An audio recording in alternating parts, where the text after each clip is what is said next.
Good evening. This is the Board of Education meeting for which adequate notice under the Open Public Meetings Act was provided by written notice on January 8th, 2018 to the Courier News, the Echo Sentinel, the Star Ledger, Tappan DeWarren, and the clerks of the Borough of Watchung and the townships of Greenbrook, Long Hill, and Warren. We have a roll call, Mr. Stice. Ms. Barone? Here. Mr. Collins? Here. Mr. Mizio? Here. Mr. Fahey? Here. Mr. Hayek? Mr. Hunsinger? Here. Mr. Martins? Here. Mr. Morrison? Dr. Shabilsky? Here. And Mr. Fallon? Yes. Ready this one? Stand for the Pledge of Allegiance, please. I pledge allegiance to the flag of the United States of America and to the republic for which it stands, one nation, under God, indivisible, with liberty and justice for all. Okay, I would request a motion in accordance with the provisions of the New Jersey Open Public Meetings Act. Be it hereby resolved that the board move into executive session to discuss confidential personnel and legal matters, after which action will be taken. It is expected that the matters discussed in executive session will be made public as soon as the need for confidentiality no longer exists. So moved. Second? Second. Thank you. Welcome back into public session. Next item on the agenda is board correspondence. Ken, do you have any? We have none. Okay, thank you. We now have the sales report on student supports. Not just Mary Ann Sales, but also Beth Scheiderman is going to take part in the presentation. Hello, good evening. Good evening. Just so you know, there's a paper copy, but since the writing is small on there, it is also on the board drive if you don't want to turn around and look at the screen. So you can access it electronically. Okay, so this evening, we're going to talk about the continuum student supports that we offer here at Watchung Hills to all our students. So the triangle that you see is similar to what you saw when the wellness presentation was made by the health teachers. The bottom layer for all students comprises what was presented at that meeting about the health curriculum, projects and presentations supported by Municipal Alliance, the Healthy Edge, student assistance counselors, guidance counselors, and care plus. The middle section is your group of students that have no official diagnosis, but they have psychological or educational needs that we have to meet here in our building. And the top is the students that have 504s and IEPs. And I took a quick peek today to see where we were at with our numbers. We have 311 classified students, so 15%, which is down 2% from 2 to 3 years ago. And 142 504 plans, which is 0.07%, so just under 1% of students with 504 plans. So it's important to note that the district has what we call a child find obligation, and an obligation not to over-identify. We meet our child find obligation through the Mars Union Jointure. They send letters to many, many physicians and daycare centers saying, you know, if you have children that you're concerned about, you reach contact the district, share this information with parents. So we do meet our child find obligation that way. We are required to find supports in the general education setting. Least restrictive environment is here in your home school at Watchung Hills, and inclusive education, and not labeled and not segregated. That's the goal for special education across the country.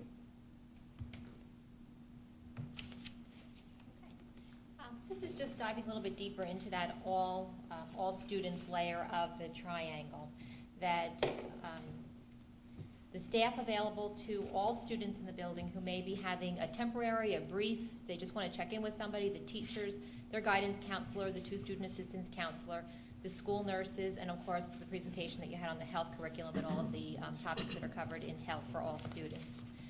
We also have the Healthy Edge, which is our wellness committee that came out of the strategic plan. Challenge Day has been a long-standing program here at the district, and all the wellness initiatives that have been going on this year surrounding that, so the speakers who have been here in the evening. And then I just also want to point out that professional development in wellness is provided for all faculty and staff, so this is not just directed to the teachers. We provide opportunities for the instructional aides, for the secretaries, buildings and grounds. We just had the school-wide training on the crisis plans, and that was the coaches, the substitutes, buildings and grounds, just everybody in the building. So we're capturing everybody, because everybody at some point is in contact with the student, so that the students are surrounded by people who either can provide support or know to direct a student where they can get the support from.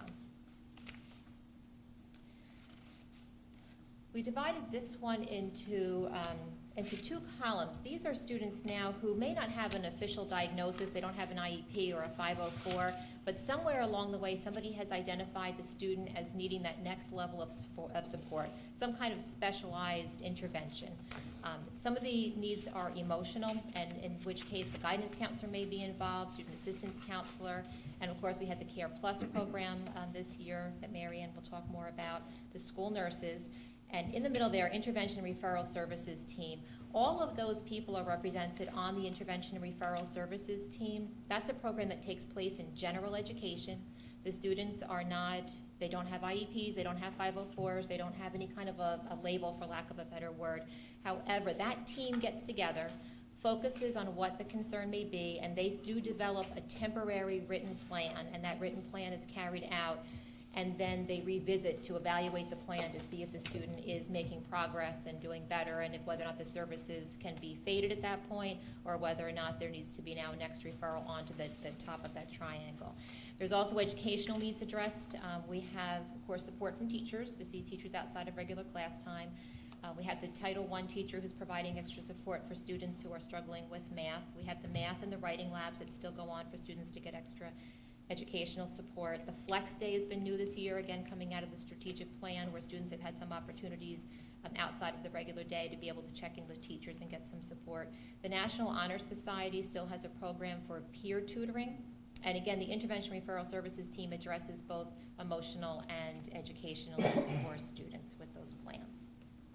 So Care Plus is new to us this year, and they provide an additional layer of emotional support to help our students attend school, to help our students stay in school.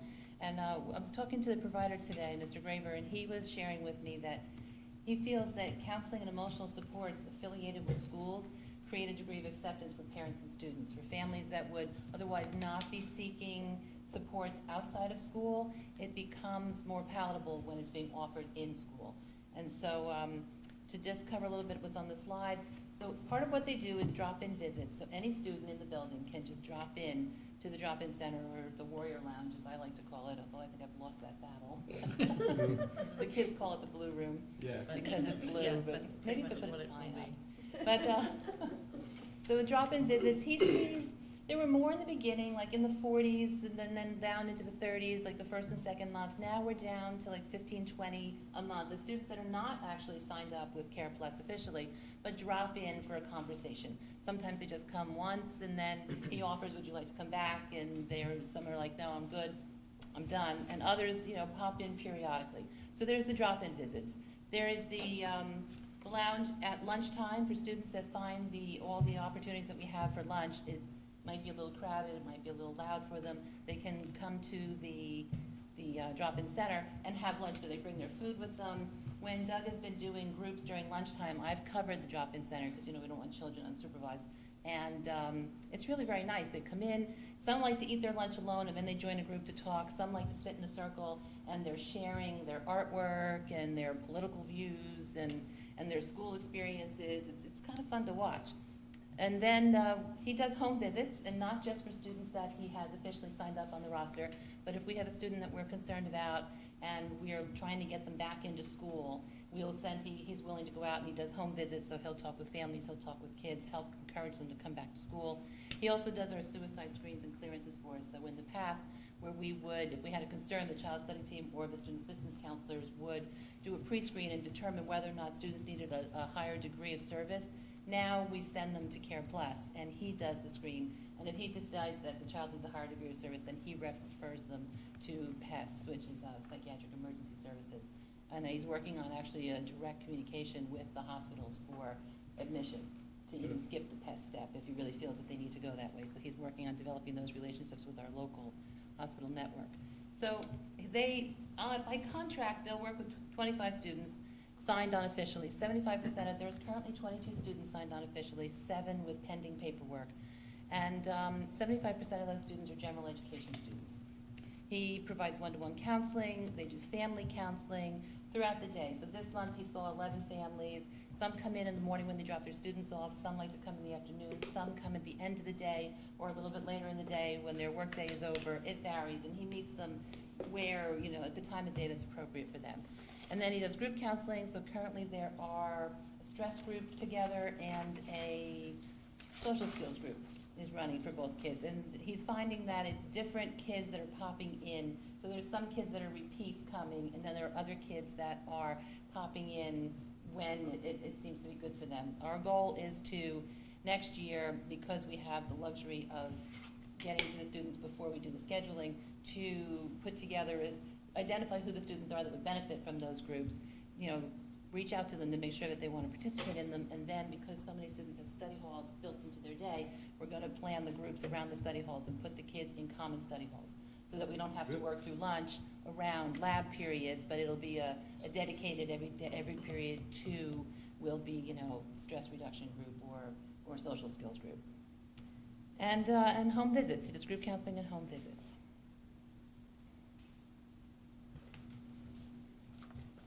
I'm going to talk briefly about the 504 plans, and I'm jumping in here. I think we're just trying to highlight the fact that the 504 plans are in general education and not part of the special education program. 504 plans are plans of accommodation. So we're at the point now where the student does have an identifiable disability. They've been diagnosed with a disability that adversely impacts a major life functioning. Usually here it's for learning, so that they have a plan in order to accommodate a disability that's getting in the way of their being able to access our general education program. It is a written plan. It is case managed by the student's guidance counselor. And although it's in general education, if there was ever a dispute, there are still procedural safeguards, and it goes through the similar process as the special education or IDEA safeguards. The 504 plan is actually what a student would be using if they're going to continue on to college and require accommodations in a college setting. So where special education is going to end with the K through 12 school district, students who may even currently right now have an IEP but they need services in college, they would actually be going under an accommodations plan. So the general education is not being changed. The plan develops accommodations. So the classic example is a student who's receiving extended time. The test is the same. There's nothing being changed about the content. However, the student's being accommodated with the extended time. So that's the difference there between specialized education, where you're actually making some changes. So we put them on the same slide because the diagnosis can either be 504 plan or IEP. So IEP, of course, stands for Individualized Education Plan. It also is governed by federal law and state regulations. So IEPs are implemented in the least restrictive environment. That's always the goal. So the very least restrictive environment is here in our homeschool, in our general education classes. And then we offer a continuum of services to become a little bit more restrictive and still a little bit more restrictive based on the student's needs. And the students with IEPs are monitored by the child study team, the school psychologists, the learning consultants, and the social workers. So there are three primary questions that you ask when you're considering special education eligibility. Does the student have a disability? Does it adversely impact their learning? And does it require special education?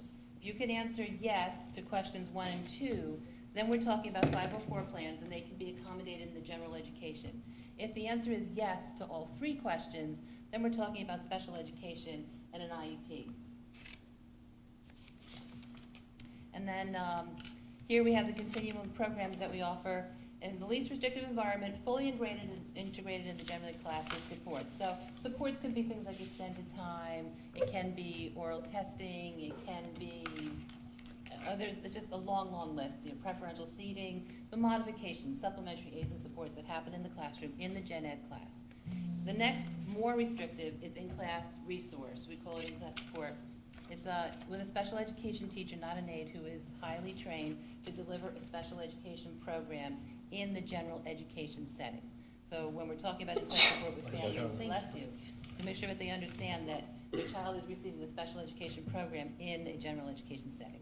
Then we move on to out-of-class resource, we call it OCR, Some people call it pull-out resource, pull-out replacement. So this is a highly structured setting for students to make progress with modified curriculum.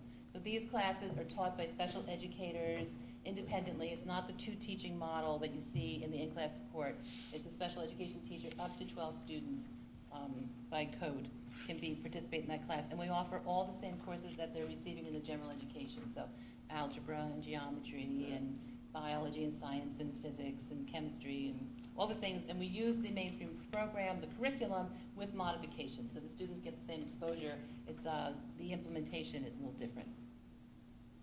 Then finally, a little bit more restrictive, yet still here at Watch on Hills, is our self-contained classroom, our learning and language disabled classroom. So this classroom focuses on life skills, career readiness. We do community-based instruction, job coaching, and vocational training. So our students, when they're in their last 2 to 3 years of education, we program them for workplace experiences. Those students that are ready to go out into the community will go out into the community with job coaches. Those that still need a little bit more preparedness will work here in the building.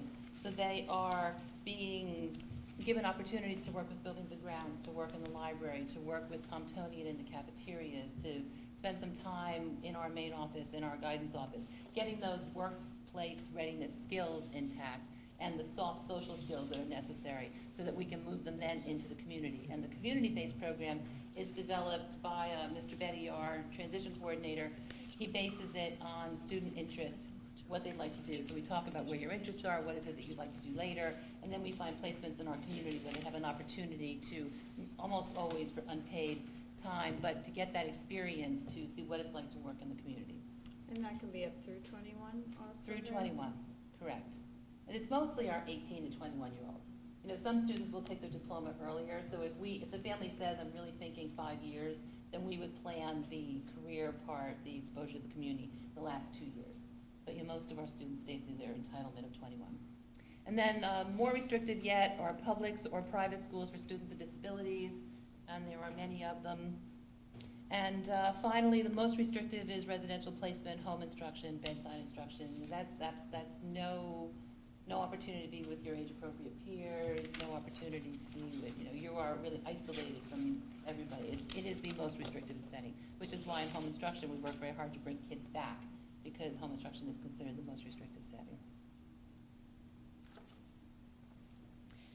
So although we use the triangle that shows those layers, we entered this slide in to really emphasize that these are not separated programs. There is just constant coordination, collaboration, and communication between the health office, the guidance office, special services, classroom teachers, all of us, and overlapping with the students as well. As Marianne mentioned, we have students who are going into the Care Plus program who may or may not also have an IEP.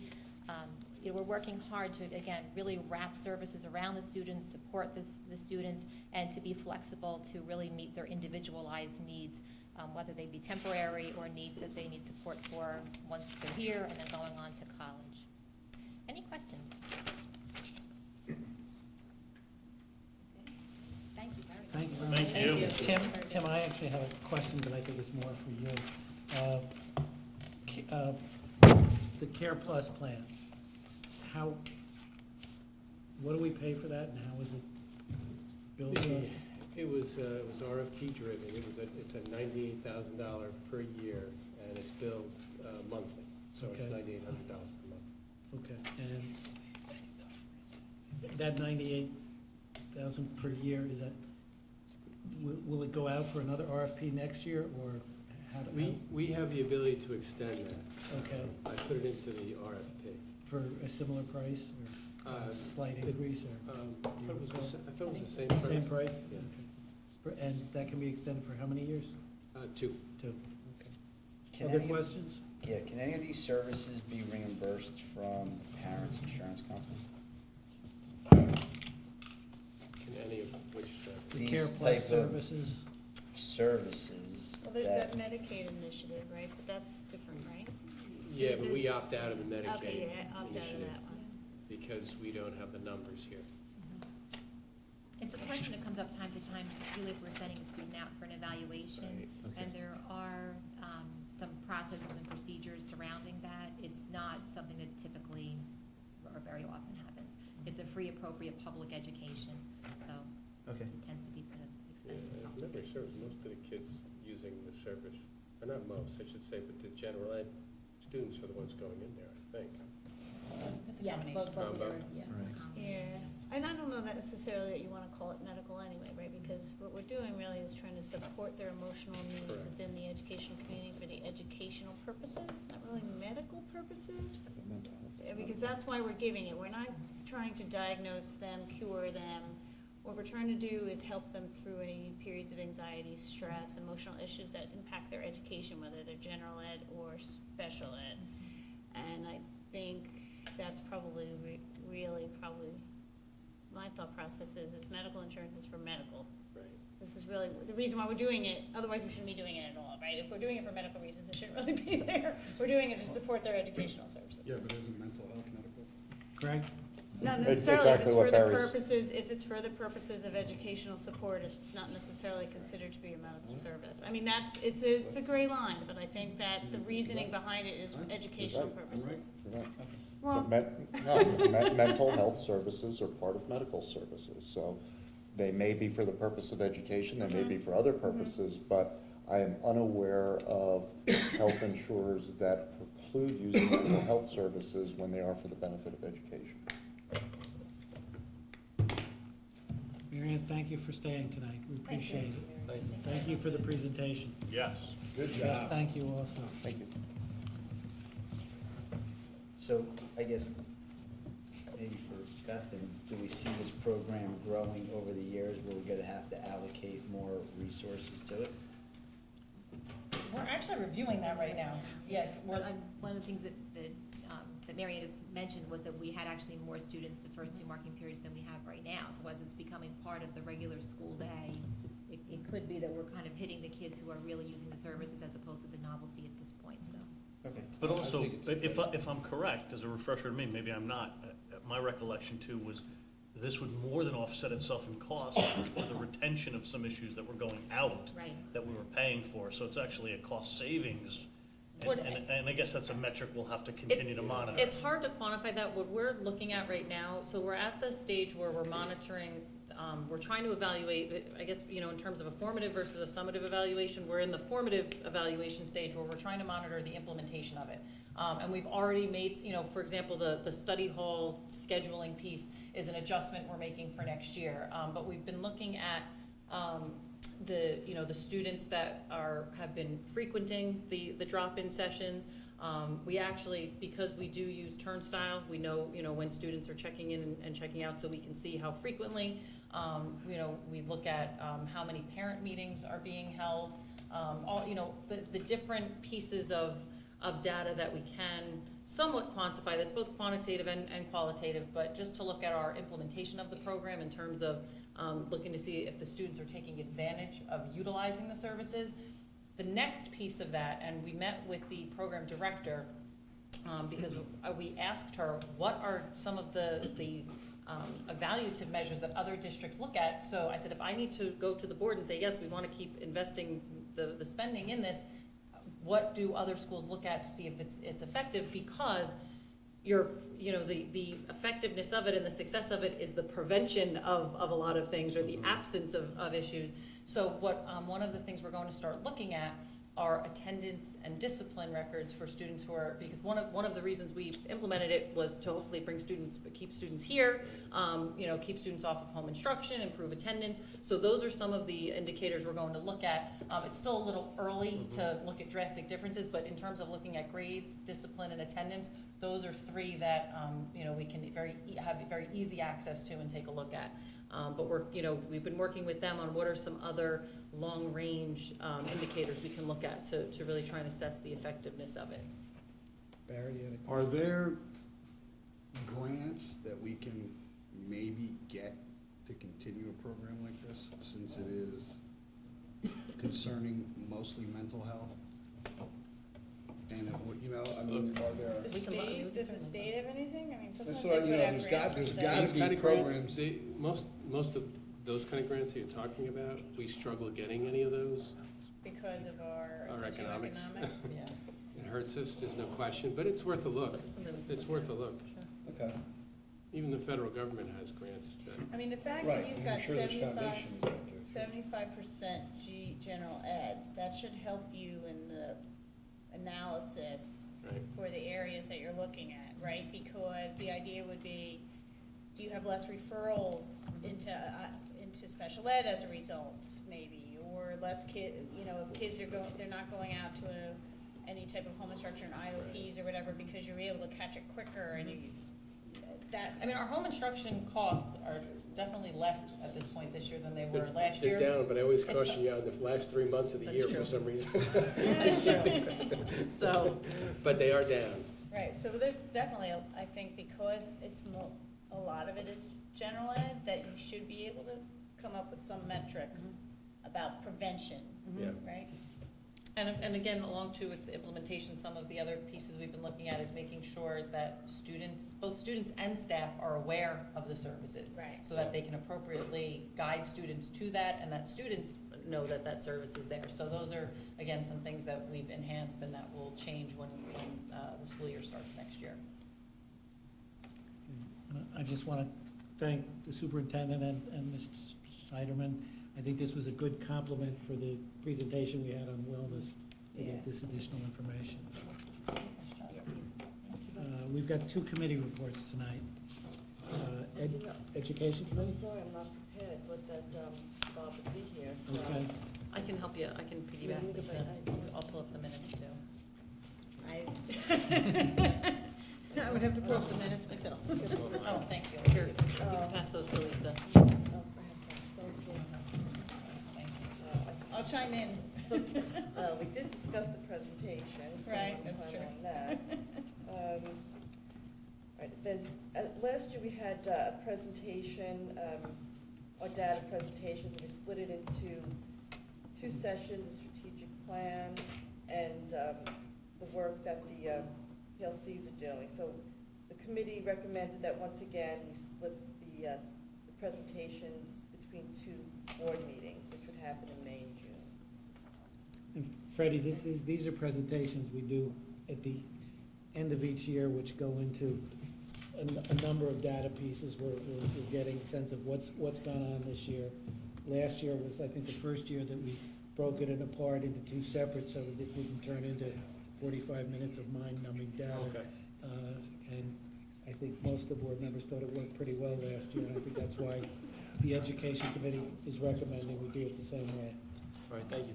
And actually, I'm going to turn over to you, Liz, for the school performance report and the grade weighting. I just want to mention the grade weighting is something that Sure. Mr. Morrison felt was something we should discuss more in Yes. detail, so, That I do remember.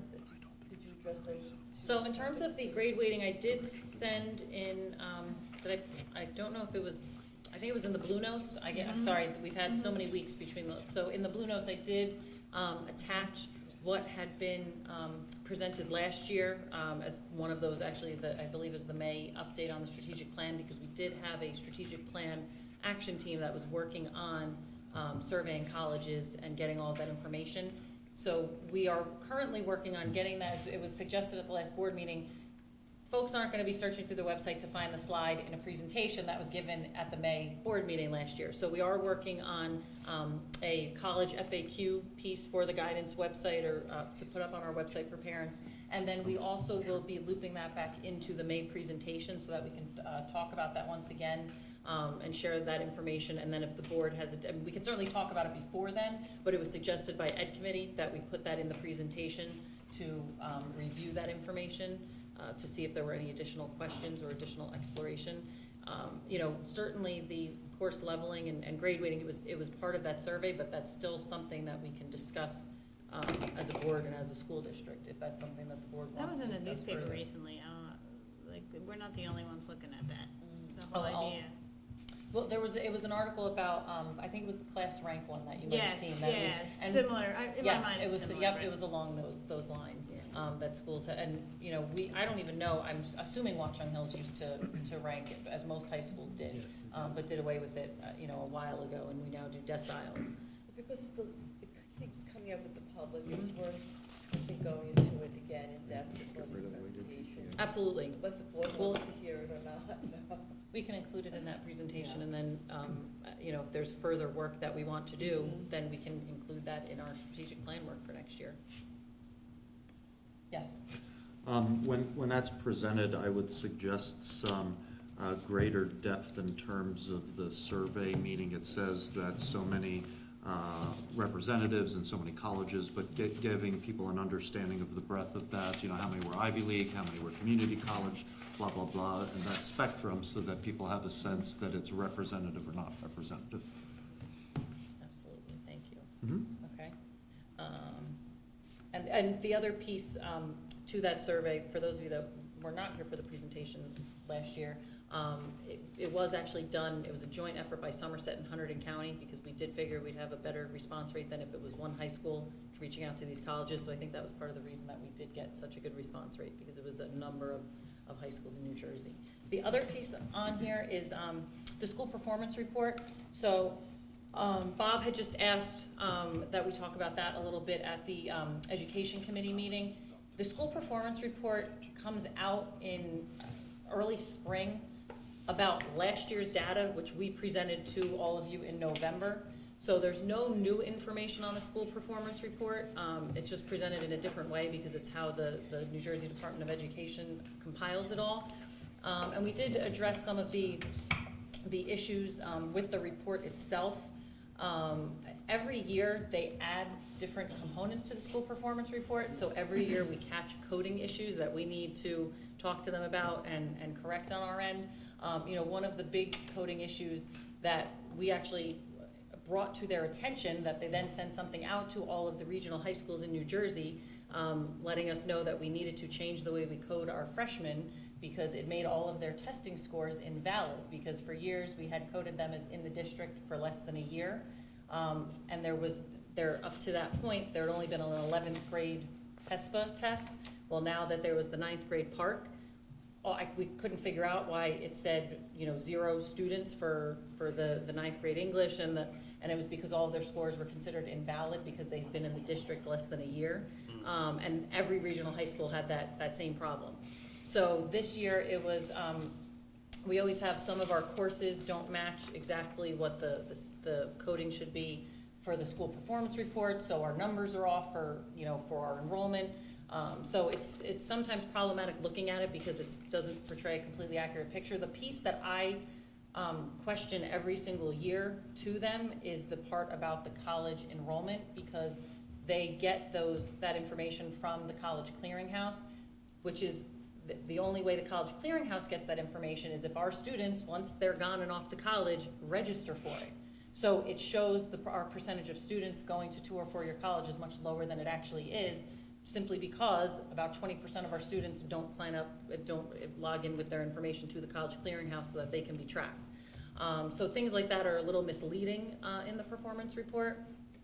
But in terms of all of the performance data, that's information that we've already had, that we already have and have already looked at since the beginning of the year. So there's nothing new that's shared in it with regard to that. So we went through that a little bit at Ed Committee in case anyone had any additional questions. So how do you change the actual reporting of those going away to college? Kids don't want to sign up, they don't want to sign up. Well, and we've been talking about that, I asked that at the county and the state level. They don't have an answer for that yet. Of course not. So. But they're judging schools on that criteria, which Well, is. it's not, not as much, it does count in our overall score that they have on the report now, because it's part of our college and career readiness, indicator. It's more, where I find it being more problematic is when you have people looking for information on the school and they're looking at this report, it's not necessarily accurate information. Is there a way to get the information from the kids where they're going before they leave here? We do. The problem is the state gets this information from, that's why the first thing we did when we looked at this was we looked to see where the sources are that they pull the information from. They get that, it's just like the AP information they get from the College Board. They get some information from us, but all of that, the testing information, the college information, they don't get it from us. They don't And want to they know rely on the that that's- districts. Yeah. They know that that's a flawed process, but they won't change it. Honestly, if they just put a qualifier in the performance report explaining that this may not accurately reflect because it's Right. third-party data and not every student signs up with it, things like that, and we've suggested that to them. Can we give the students a postcard? Mail to the students? To make sure that, well, I have actually been asking how, if there's any way we could have them sign into the clearinghouse while they're still here. You don't get your diploma until. Exactly, exactly. Well, Give me your postcard, here's your We diploma. actually make them fill out the document for us so that we can keep track of it, and we're trying to do that so that we can keep better track of our alum, but we've actually been looking into that to see if we can somehow steer them to do that. So, because that data could be very valuable too, if all of our students actually, you know, if they were enrolled in it, because that's Well, I the would think piece all that the we want to get realtors more. in the area would want that information corrected. That's actually why I've been meeting with them, giving Right. them the correct Ammunition. information and giving them the qualifications of a lot of this, because they've been asking Because about if they that. get together as a group Mhm. and goes after the state DOE, that could change. That's a good things. strategy, we'll get the realtors after the. Any other questions on the education committee report? ESLRs. I guess I'll do it. Oh, and there's really not much to report except our next steps, I It's think, fine, right? it's basically, just that we have gotten a draft back from the school committee, which basically, under all the different areas that we're looking for what we're looking for in a student, we're at the end of their, tenure here. And we're all going to look at it and try to narrow it down, because it's basically in list format, and have another meeting. But the idea would be to get it presented to the board for May. So that's the timeline. So there's one more real meeting, I think. Yeah, we Basically, scheduled a next meeting, April and 17th. And right? the committee's going to give us feedback to then bring, so that we can bring it back to academic council, who had given them Right. the initial comments. So the board members on the committee are gonna give us feedback, we'll go bring it back to them, and then we will bring it for discussion Right. at that first May Right. meeting. So it's really the issue of how detailed you wanna be on it, and how inclusive, and remember, the issue of it is to inform the teachers and the community as to, these are our goals. It's just another layer of, you have curriculum, you have strategic plan, another layer of trying to define and help inform those who are teaching our students what we're looking for at the end. Just refresh my memory, initially the first draft came from academic council. How much input did the committee have, the ESL committee? So we had, the first input was what was the broad structure of the format, like there was different areas, and we had those examples, if you remember, Yes. during our retreat, I think it was. Yes. And so the first discussion was, do we like any of the examples? And there was one, I don't remember which Yeah, one, but there yeah. was one of the examples, we were like, let's go with this one. And then we kind of talked about, well, what would fall underneath of those? Let's let our academic council talk about that first before it comes back to us, versus us trying to, because, I always think we're not necessarily the professionals, Right, right? that's why I'm asking. Yeah. So then I assume. It was actually every department, Lisa, that gave input. Every department at a department meeting gave input, and then that was brought to academic council, which has a representative from each department, Right. and they synthesized it. And then we basically just kind of cleaned it up a little bit in terms of taking out the repetition. Mm-hmm. And when Mary Ellen and I were talking about it, we were debating, okay, what do we give to the committee? And we said, you know what? Let's just give them everything right now so that they Like a can see broad what it way. looks like, and then let the committee tell us, if they want to refine it a little bit, if they want, us to go back and refine it more. There were common themes, though, that came from the committee and from the staff that and basically that's what the board members too are looking at, to see if there's anything that they see as glaringly absent that they want to make sure is included, or anything that they feel is in there that doesn't belong in there. And we Right, I also, keep saying, like, at the meetings, I'm like, I don't want it to be curriculum-based, I don't want it to be we have a curriculum, but in here should not be the same thing as, It shouldn't we have want the really, standards we repeated, want yes. everybody to be able to do whatever in math or whatever, that shouldn't be a standard in my mind, because that's a curriculum standard. and we were also talking about, there's some specific items, there's some more general items, and how to properly mix those and come up with this document. So it's useful for what we want is to talk about, this is what we want our kids to be able to do at the end of their 4 Right, years here. right. perfect student, as And I always think of it as if all of us, you know, because you get paid so much if you won the lottery and didn't have to do this job anymore, but if we all, you know, if something happened and we all just left tomorrow, what will still exist to make sure that the goals we've set forth and you know, the profile of a Watch on Hills graduate that we've outlined will still get carried through, and it won't change just because of, you know, different personnel.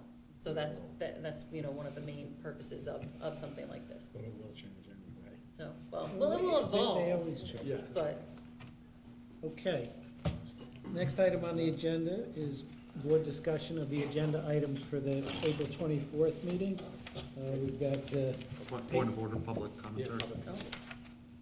excuse me, I apologize. I keep trying to jump in. This is our first, gotta wait till I pay attention. This is our first opportunity for public comment. This comment period will be limited to agenda items for this meeting only. There'll be a second public comment period later on in the meeting. If you'd like to address us, please step to the lectern and provide your name and what town you're from. Good to see you again. Thank you for coming out. I will now close public comment.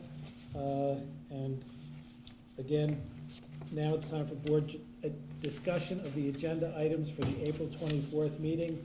On our revised agenda, pages 2 through about 6 are the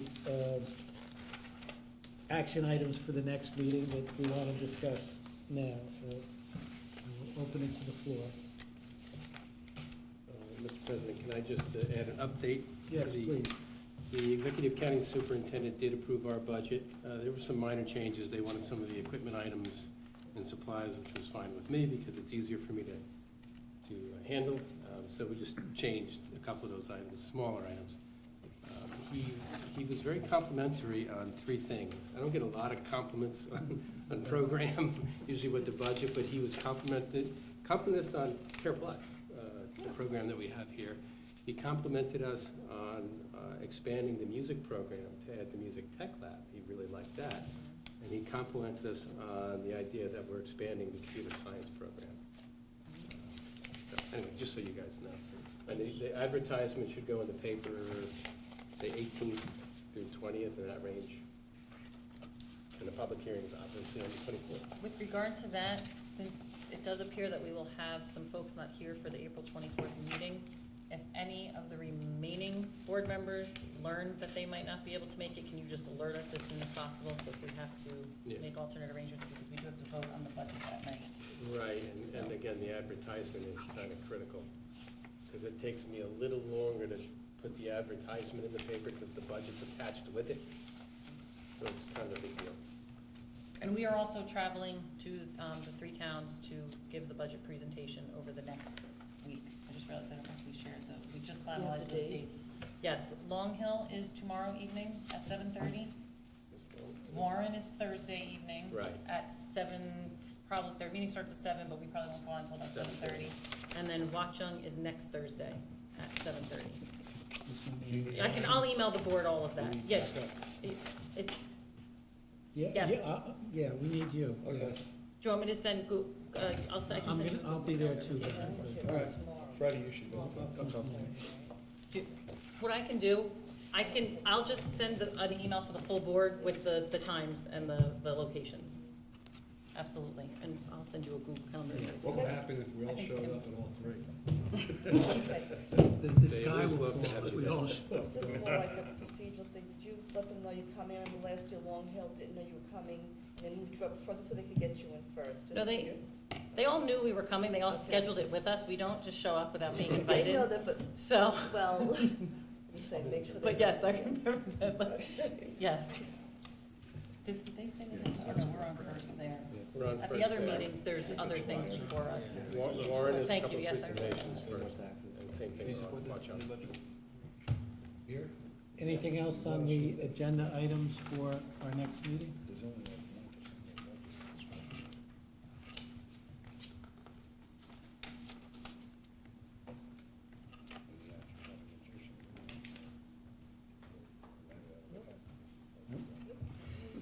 Rita? Rita? anything else on the Oh, no, agenda? no, Okay, I'm good. sorry. Okay, then we will close that, and now it's time to discuss the NJSBA gun control resolution. It was in your board package. I'll remind everybody, we've already had at least one discussion on this. I'll ask anybody who wants to address whether we should or shouldn't do this, or changes, to address it Yeah, relatively I'll do briefly. that. Thank you. I was on board with this until we got down to the gun control part. I think the real issue here is the mental health part, and I think that should be the nature of the resolution, because it is a mental health issue.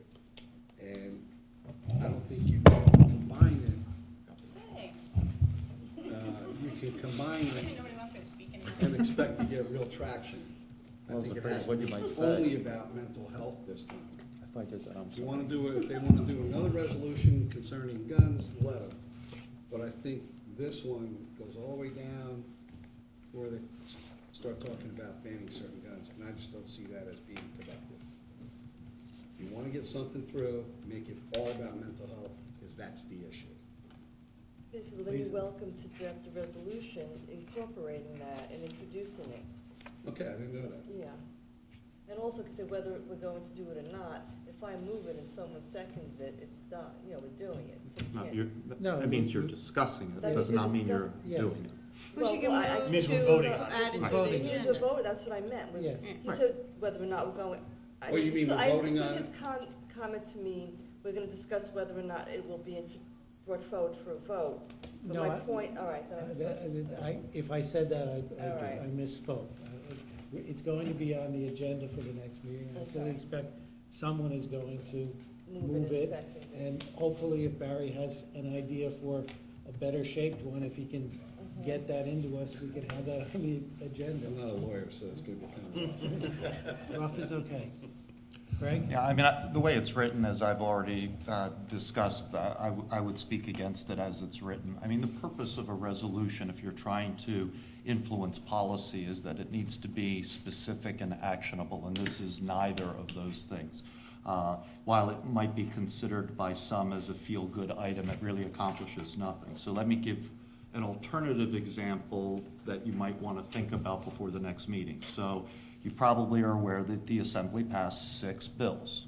So there are specific Assembly bills that have been passed that are now sitting before the Senate that deal with issues around this. And I can give you the website, and I can tell you what the bill numbers are. Supposedly, the Senate is going to consider them. Sweeney, at the end of last month, said that he is supportive of it, and I will paraphrase him by saying that if he's supportive of it, then it will get done. But that is yet to be determined. But if a resolution is written that says, we would ask that the Senate consider and pass the resolutions that were passed by the Assembly, to me, that is both specific and meaningful, and that would be at least worthy of discussion.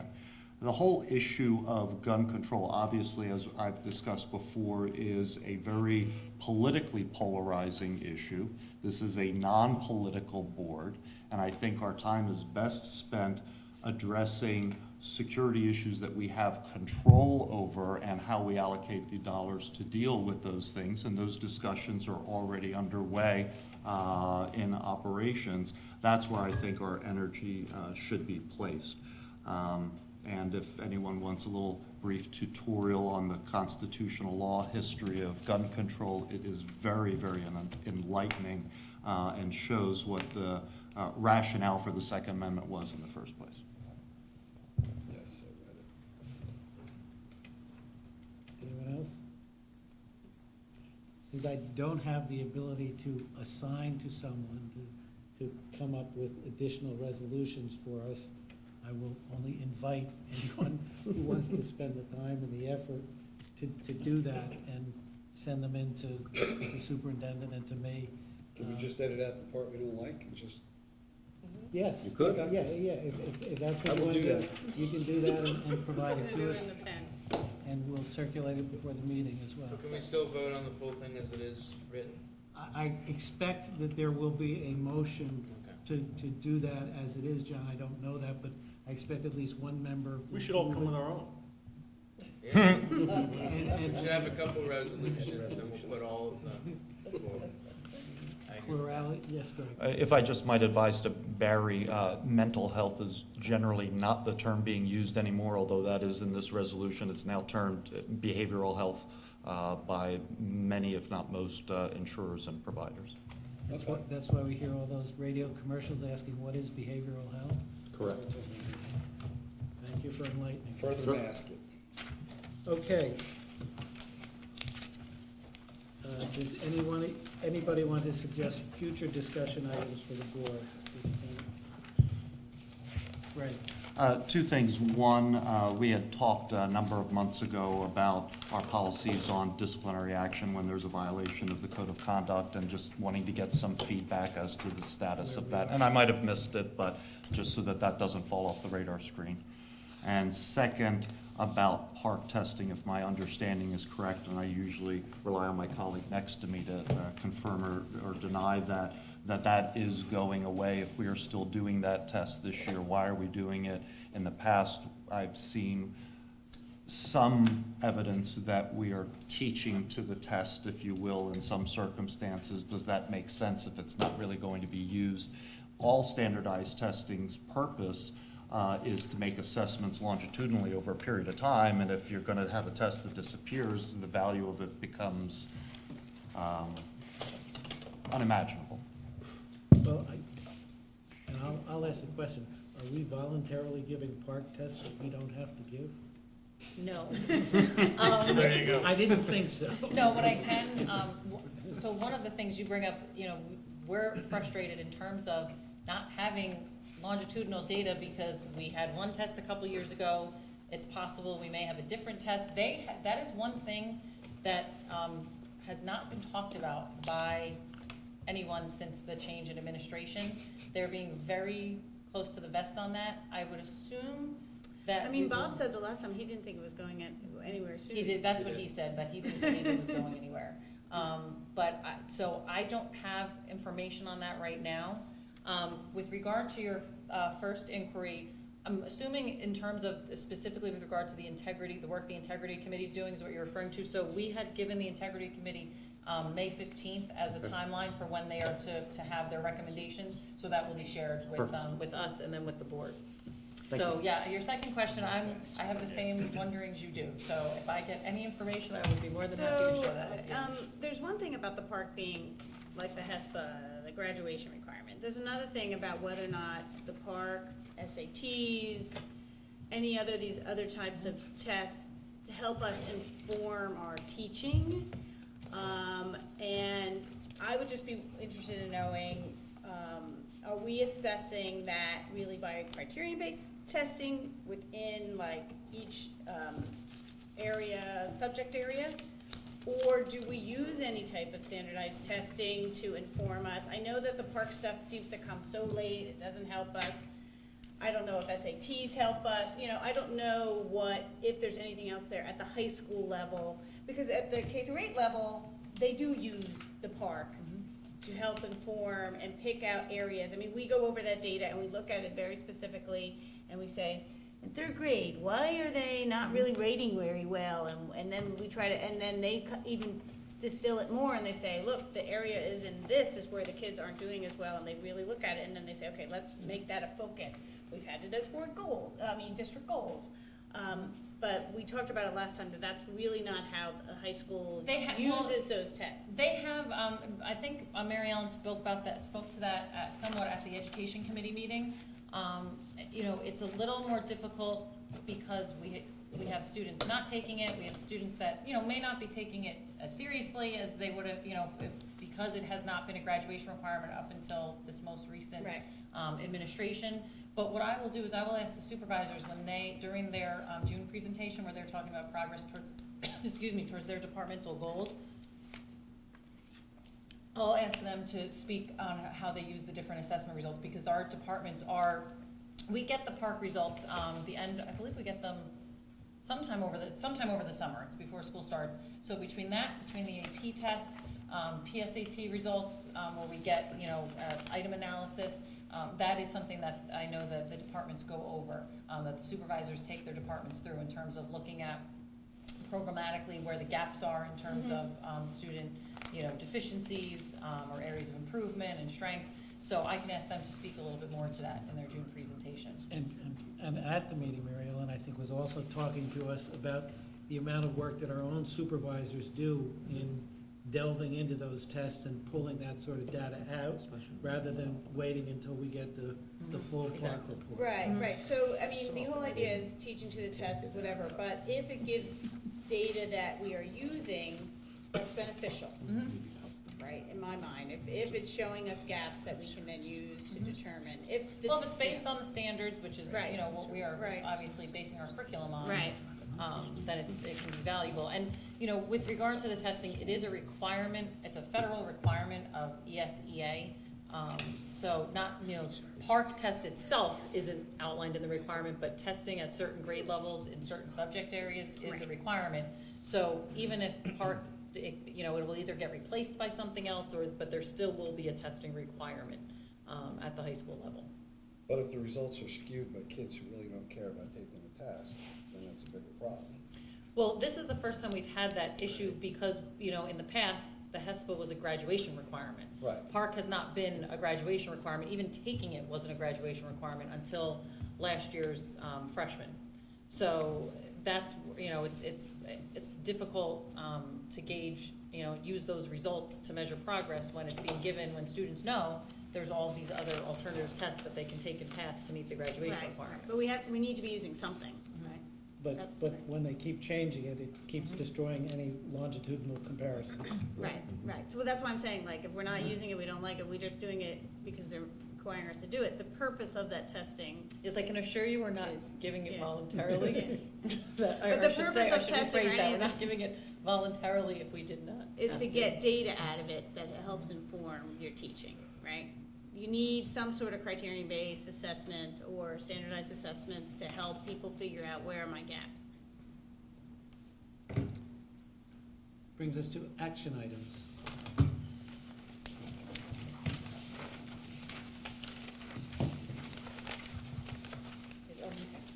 For tonight's meeting, starting on page 6.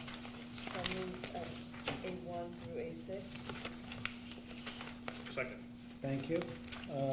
Any discussion on items A1 through A6? I guess just point of information, if I understand our agenda, is not number 8 to be the discussion of the future action items, or did you consider that as part of 7 first bullet? So I'm paging through our agenda, and if we go to the second page, the Yeah. next category is future action items to be voted upon. I thought what I had said, Greg, when we were at item 7, 7, the agenda first one, items, that's what you considered. I was asking for Okay. discussions on pages 2 through Gotcha, 6. gotcha. But if we need to go back to it because I wasn't clear. Just 2 questions, both to Tim about that. I think it's A10, maybe it's not. No, it's D10. I assume the TBD will show up with an actual number in. Yeah, I was trying to get that today. No, it's okay I if couldn't it's get it, not, but yeah. that.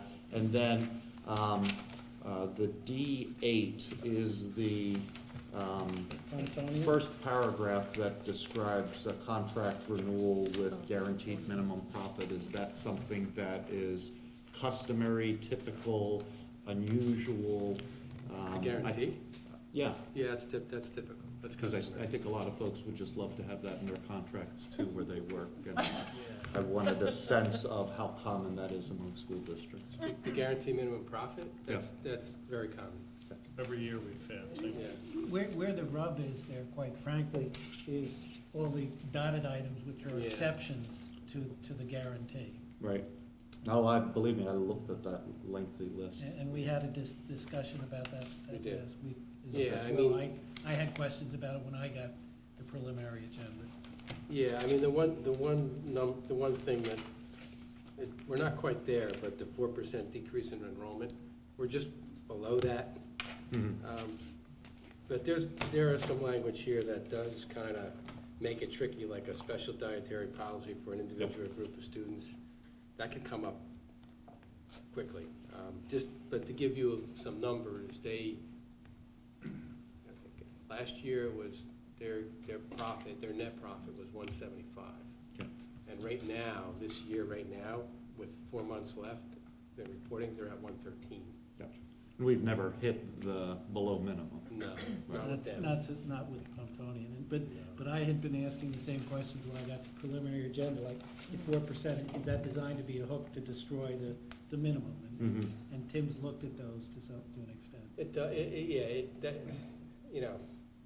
I could push them a little bit more on it, but I don't, some of the things I do, some of I don't, because some of they're ultimately pretty reasonable. I mean, the one with the dietary thing, I could have one student next year with dietary needs. And if the argument is that's gonna blow up the guarantee of $100,000 because of one student, come on. That one, I've grown to him about frequently, but again, they've been on pace every year, so it's Okay. kind of, if I have an issue with them, then it's time to rethink these things, but right now I don't see it. Okay, thanks for indulging. Okay, and I'll try and be clear in future meetings, work meetings, that when we should be looking at these items. Now then, we'll move to action items on page 6, and we, I think, already had a motion for A1 through A6. And Second, and I ask then now for discussions on A1 through A6, on tonight's agenda of action items. Hearing none, could we have a vote, Mr. Stiles? Ms. Barone? Yes. Mr. Collins? Yes. Ms. Yeo? Yes. Mr. Fahey? Yes. Mr. Hayek? Yes. Mr. Hunsinger? Yes. Mr. Martins? Yes. Dr. Shabilsky? Yes. And Mr. Fennel? Yes. Motion's carried. I move A7 through A10. Second. Thank you. Any discussion on items, resolutions A7 through A10?